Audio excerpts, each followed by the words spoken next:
पाकिस्तान में बजट आ चुका है। बजट के ऊपर पोस्ट बजट बहुत सारी बहस भी हो चुकी है, सेमिनार्स भी हो चुके हैं और बिज़नेस कम्युनिटी उसके ऊपर अपने तहफ़्फ़ुज़ात का भी इजहार कर चुकी है और उसके ऊपर मुख्तलिफ तजावीज़ भी दे चुकी है। अब इस बजट के बाद क्या पाकिस्तान की मईशत बेहतर होगी और पाकिस्तान में क्या सिर्फ तनख्वाहदार तबका ही रह गया है जिसने टैक्स देना है, या हमने पेट्रोल लेवी की मद में ही पैसा इकट्ठा करके अपने अहदाफ को पूरा करना है? इन तमाम चीज़ों के ऊपर बात करेंगे। हमें ज्वाइन किया FPCCI के चेयरमैन जनाब ज़की इजाज़ साहब ने। ज़की साहब, welcome to our show. Zaki साहब, बजट आ चुका है। बजट के ऊपर पोस्ट बजट बहुत सारी बहस भी हो चुकी है और आपने डेफिनेटली इसका जायज़ा लिया होगा। क्या नज़र आ रहा है आपको इस बजट के अंदर? आगे कोई बेहतरी के इम्कानात नज़र आ रहे हैं पाकिस्तान की मईशत के अंदर, और पाकिस्तान के कारोबारी जो लोग हैं या कारोबारी तबका है या इंडस्ट्रियल है, उनको जो दरपेश मसाइल है, क्या उनका हल भी इस बजट के अंदर आपको नज़र आया कोई? जी, बहुत बहुत शुक्रिया आपका। देखिए, बजट के जो पोस्ट बजट के हवाले से जो चीज़ें हैं, अगर मैं आपके सामने एक्सपोर्ट के हवाले से बात करूं, देखिए एक्सपोर्ट लेड ग्रोथ में हमें बहुत बड़ा इस वक्त चैलेंजेस हैं आ रहे हैं सामने। अभी जून के महीने की अगर मैं आपको फिगर शेयर करूं तो हमारी एक्सपोर्ट जो है वो 2.5 बिलियन डॉलर की हुई है और इंपोर्ट जो है वो ये तकरीबन 7 बिलियन डॉलर की हुई है। वाह। 4.5 बिलियन डॉलर का हमारा जो है वो ट्रेड डेफिसिट आ गया है। और इसी तरह अगर मैं टेक्सटाइल की एक्सपोर्ट के हवाले से बात करूं, मई 2026 वर्सेस जून 2026, इसमें तकरीबन 22% की जो है ना वो जो ग्रोथ है वो कम हुई है। और लास्ट जून की बात करूं अगर मैं, तो जून 2025 वर्सेस जून 2026 जो है वो उसमें 15% की ग्रोथ कम हुई है एक्सपोर्ट में टेक्सटाइल के हवाले से। अच्छा। तो हमें इस वक्त जो है वो जरूरत है एक्सपोर्ट को बढ़ाने के लिए।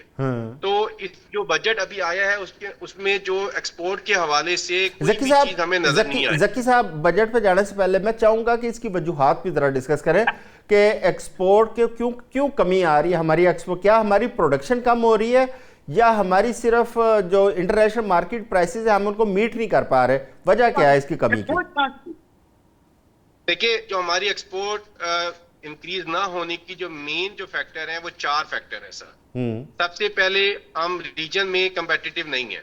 हम 30 से 35% कॉस्ट हमारी हायर है, जिसमें 4 एलिमेंट है। एनर्जी कॉस्ट, जिसमें हम FPCCI बहुत अरसे से ये बात कर रही है कि जो एनर्जी कॉस्ट है हमारी बिजली की, खास तौर पर इस वक्त 12.5 सेंट है, जबकि खत्ते के अंदर ये जो 7 या 8 सेंट है। और हम गवर्नमेंट को रिक्वेस्ट कर रहे हैं कि इसको 8 या 9 सेंट जो है फौरी तौर पे किया जाए। इसलिए जो गैस की प्राइसेस है वो हमारे यहाँ 14 सेंट है और खत्ते में 9 सेंट है। और इसी तरह अगर मैं इंटरेस्ट रेट की बात करूं तो इस वक्त 11.5% पे हम खड़े हुए हैं, जबकि खत्ते के अंदर 5.5% है।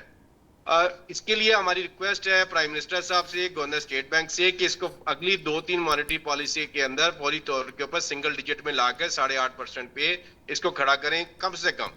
और इसी तरह जो टैक्सेशन है, 65% हमारे मुल्क में टैक्सेशन है। तो मुझे आप बताएं सर कि इस सारी सिनारियों में जब 30 से 35% आपकी कॉस्ट ज्यादा होगी वर्सेस आपके अदर कंपेटिटर मुल्कों से, तो आपकी एक्सपोर्ट कैसे बढ़ेगी? तो मुझे खतरा ये है कि खासतौर पर जून के फिगर देख के, जिसमें 4.5 अरब डॉलर का डेफिसिट आ गया है, तो मुझे ये लग रहा है कि जो हमारे जो रिजर्व इकट्ठे हुए थे खुशकिस्मती से, अब वो डाउन होने शुरू हो जाएंगे। और मुझे नहीं लगता कि जो इस साल का जो हदफ बनाया है FBR ने 15,000 अरब का वर्सेस 13,000 अरब जो 2025-26 जी के जी। इन्होंने पूरे किए, उसमें सुबह से भी इन्होंने सपोर्ट ली है तकरीबन 1200 अरब की। 800-900 जो है वो पंजाब ने दिए हैं, सिंध ने दिए हैं और KPK ने दिए हैं। नहीं तो जकी साहब, करके उसके इन्होंने अंदर किसी तरह से जकी साहब उसके अंदर देखें, ये जंग की वजह से जो पेट्रोलियम मसनूआत की कीमतें बढ़ी तो पाकिस्तान के अंदर सबसे ज्यादा कीमत बढ़ाई गई और उसमें 1,000 अरब डॉलर से तो वो ज्यादा कलेक्शन की गई है यहाँ से। जी, वो देखे ना, लेवी की मद में की गई है ना, एक देखिए हजार उसकी वजह से 1,000 अरब रुपए की बात कर रहा हूँ, डॉलर गलती से निकला। अच्छा। जी, 1,000 अरब। तो आपकी बात बिल्कुल ठीक है। देखिए, अभी जो 2026-27 का जो बजट है, इसमें भी 1,400 अरब लेवी ज्यादा रखी गई है लास्ट बजट से। जी। तो मुझे खतरा है कि हमें खतरा ये लग रहा है कि महंगाई बढ़ेगी, आपकी एक्सपोर्ट नहीं बढ़ रही, इंपोर्ट आपकी बढ़ती जा रही है। हमें इसके ऊपर, मेरी रिक्वेस्ट है प्राइम मिनिस्टर साहब से और SIFC से कि फौरी तौर के ऊपर स्टेक होल्डर के साथ बैठकर इसको देखें कि हमने इसको कैसे बेहतर करना है। हमारी जो एक्सपोर्ट है वो 3-4 साल हो गए हैं 30 अरब 31 अरब 32 अरब डॉलर पे जमूद का शिकार हो चुकी है। तो मैं समझता हूं कि हमें इसे आउट ऑफ द बॉक्स सोचना पड़ेगा। हमें कोई ऐसी एक्सपोर्टर को इंसेंटिव देने पड़ेंगे, जैसा कि अभी राइस में DLTL की एक ऑप्शन दी है कि लोकल टैक्सेस वगैरह जो है उनको उन्होंने वेव किया गवर्नमेंट ने। एक तो है कि वो जून में खत्म हो रही है, हमारी रिक्वेस्ट है कि उसको दिसंबर तक किया जाए। और अभी क्योंकि खत्ते में भी आपको पता है कि ये जो जंग का सिलसिला चल रहा था कुछ बेहतर होना शुरू हुआ है और हमें इस वक्त अगेन जरूरत है। और इसी तरह मैं ये चाहूंगा प्राइम मिनिस्टर साहब से, चारों सूबों के CM से भी रिक्वेस्ट करूंगा कि हमें इस वक्त इंडस्ट्रियल फाइनेंसिंग की जरूरत है। खास तौर पे सोलर की इंस्टॉलेशन काफी हो चुकी है, अब हमें बैटरी स्टोरेज के लिए फाइनेंसिंग की जरूरत है। तो मेरी खास तौर पे CM पंजाब से रिक्वेस्ट है कि 3% के ऊपर इंडस्ट्रियल फाइनेंसिंग दी जाए ताकि हम अपनी एनर्जी कॉस्ट को किसी तरह कम कर सकें। ज़की साहब, बजट के अंदर कोई ऐसे इंडिकेटर्स, कोई ऐसी पॉलिसी आपको नज़र आई है कि ये जिन मसाइल का आप जिक्र कर रहे हैं उनका हल उन पॉलिसीज़ के अंदर हो? नहीं, बिल्कुल भी। देखिए, मैं वही बात कर रहा हूँ, एक्सपोर्ट लेड ग्रोथ के हवाले से इस बजट के अंदर कुछ भी नहीं है। कॉर्पोरेट टैक्स में अगर मैं बात करूं तो सुपर टैक्स में इन्होंने 50 करोड़ तक जो है वो खत्म किया है और 50 करोड़ से ऊपर जो है वो 2% कम किया है। तो 65% जहां आपके पास टैक्सेस है उसमें से अगर 2% कम किया है तो, और एक्सपोर्ट के ऊपर इन्होंने बिल्कुल खत्म किया है। तो मैं समझता हूँ कि ये एक अच्छा इकदाम है, लेकिन इससे मसला हल नहीं होगा। देखिए, हम खत्ते में, जैसे मैंने शुरू में कहा कि हम 30 से 35% हम महंगे हैं। तो जब तक हम अपने आप को कंपेटिटिव नहीं करेंगे रीजन के अंदर, तो हम एक्सपोर्ट कैसे इनहांस करेंगे? तो ये बेसिक इस वक्त हमारी नीड है कि हमें अल्टरनेट जो है, जिस तरह देखें इस वक्त हमारा जो इंपोर्ट का बिल है ऑयल का $18 बिलियन का है। तो हमें इस वक्त अगर EV गाड़ियों के ऊपर अगर हमें काम करना चाहिए, हमें अपने इंपोर्ट बिल को भी कम करना चाहिए है, ऐसी पॉलिसीज लानी चाहिए। और साथ एक्सपोर्ट, देखिए हमारा जो बांग्लादेश है आज देखिए वो कहां पर खड़ा हुआ है। वियतनाम की अब एक्सपोर्ट आप देखें कहां खड़ी हुई है। तो हमें वियतनाम $400 अरब के ऊपर खड़ा हुआ है सर इस वक्त एक्सपोर्ट। अच्छा, एक चीज और बताइएगा, हमारा इंपोर्ट एक्सपोर्ट जो बिल का डेफिसिट आता है उसकी वजह यही है कि हम रॉ मटेरियल भी ज़ाहिर है इंपोर्ट करते हैं। अच्छा, अगर गाड़ियों की जिस तरह आपने बात की EV गाड़ियों की, वो यहाँ पे मैन्युफैक्चरिंग शुरू होती है, क्या वो फिजिबल है? इस जो आप महंगी एनर्जी की बात कर रहे हैं, महंगी बिजली की बात कर रहे हैं, इसके अंदर क्या फिजिबल रहेगा कि यहाँ पे मैन्युफैक्चरिंग हो EV गाड़ियों की, बैटरीज की, तो हम बजाय इसके कि बाहर से इंपोर्ट करके असम्बल करें, हम यहाँ से बड़ी अपनी गाड़ियाँ एक्सपोर्ट करें?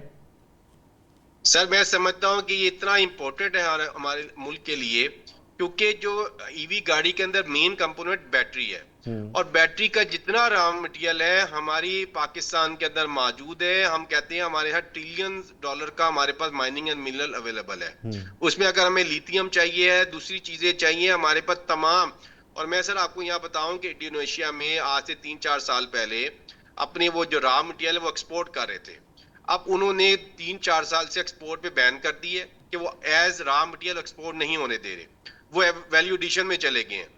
तो हमारे पास इस वक्त बेस्ट टाइम है कि सिर्फ हम अपनी मुल्क की रिक्वायरमेंट फुलफिल करते हुए हम एक्सपोर्ट पे भी जा सकते हैं गाड़ियों की EV की। हमारे पास बहुत बड़ी अपॉर्चुनिटी है, मेन रॉ मटेरियल हमारे पास अवेलेबल है बैटरीज का। तो गाड़ियां तो पहले भी बन रही है, बॉडी तो पहले भी बन रही है। तो अगर हम इसके ऊपर फोकस करें, गवर्नमेंट को ऐसी पॉलिसी लेकर आए कि हमें इंसेंटिव दे इसके ऊपर कि गाड़ियां इंपोर्ट जो हम करते जा रहे हैं, पैसा फॉरेन एक्सचेंज बाहर भेजते जा रहे हैं, अगर वो पैसा पाकिस्तान के अंदर उसका 20% भी गवर्नमेंट अगर इंडस्ट्रियल फाइनेंसिंग दे दे ऑटो इंडस्ट्री के ऊपर, EV के ऊपर, तो मैं समझता हूं कि मुल्क की हमारी तकदीर चेंज हो सकती है। अच्छा ज़की साहब, जब FBR की जानब देखें तो FBR यही कहता है कि यहाँ पे टैक्स कलेक्शन नहीं होती, लोग टैक्स नहीं देते, इसलिए ज़बरदस्ती उनको टैक्स नेट में लेके आना पड़ता है। जबकि जो लोग टैक्स अदा कर रहे हैं उसमें चाहे कारोबारी तबका हो चाहे तनख्वाहदार हो, वो बेचारे वो अपना रोना रोते हैं। जिस तरह अभी तनख्वाहदार तबके से तकरीबन 633 अरब रुपए सिर्फ टैक्स कलेक्ट किया गया, जो बहुत बड़ा एक फिगर है। तो क्या ये 15,000 अरब का जो टारगेट फिक्स किया गया है ये कर पाएगी FBR? दूसरा ये है कि जो ताजरों के ऊपर एक फिक्स टैक्स की जो एक तजवीज़ लेके आए हैं, क्या वो फिजिबल है? ताजर वो देंगे? देखिए, पहली बात तो ये है कि मैं इस बात को टोटली जो कहते हैं रिजेक्ट करता हूं कि बिजनेस कम्युनिटी और ताजिर जो है वो टैक्स नहीं देता। अगर आज से 4-5 साल पहले चले जाएं तो आपका जो कलेक्शन का जो रेवेन्यू था वो 6,000 अरब, 7,000 अरब, 8,000 अरब था। लास्ट ईयर इन्होंने 12,000 से अबव जो है वो रेवेन्यू इकट्ठा किया है।